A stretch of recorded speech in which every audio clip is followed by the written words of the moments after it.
Hey guys, so once again, I'm outside. Lumabas ako hapon na.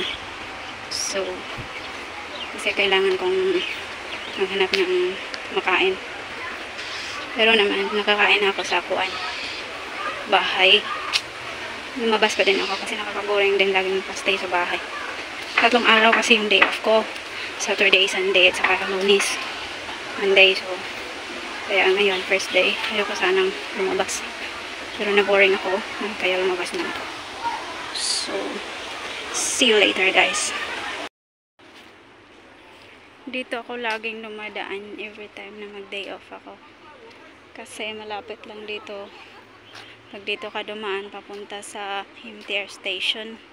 At saka doon naman, kahit sa MTR station ka lang, is pwede kang kumain doon kasi mall siya, so parang convenient na siya sa mga kailanganin mo. Kaya dito ako laging dumadaan.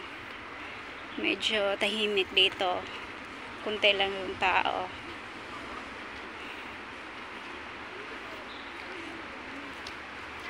Pero talaga namang tahimik na tahimik dito kasi parang na siya, bukid.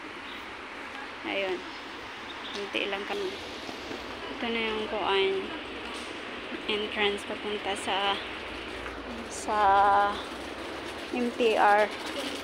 So, papasok na ako kasi kailangan ko i-check yung ATM ko kung nandyan na ba yung hinihintay ko. So, let's go guys. Pasok na tayo. Maraming tao dito.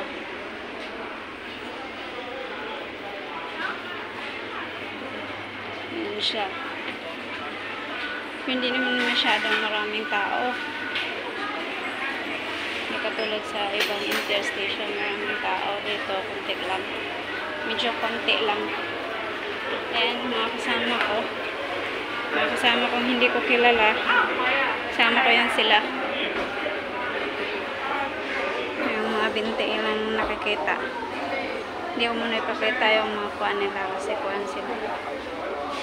Stricto din yun. Baka makita nila kung nag-video. Kalain nila artista na sila. Joke. So, meron pang isang kuwan. Isang escalator. Akitin. Pero hindi ako sasakay ng train. Dito lang ako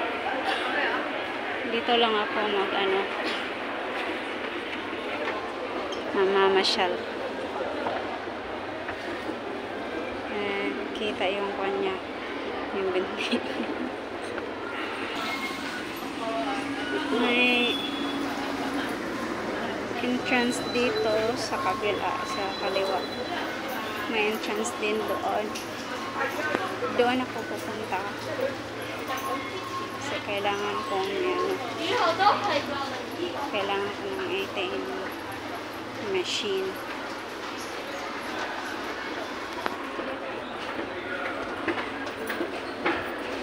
So bababa na naman ako. Tapos lalabas ng mall. May McDonald's din dito. Sa mga mahilig sa McDonald's, pwede kayo pumunta dito, kakain ng McDonald's. Sa mga mahilig maglakwatsa, pwede rin. So, I'm gonna go out from here to the other side, left side. Kasi kailangan kong i-check yung kuan ko.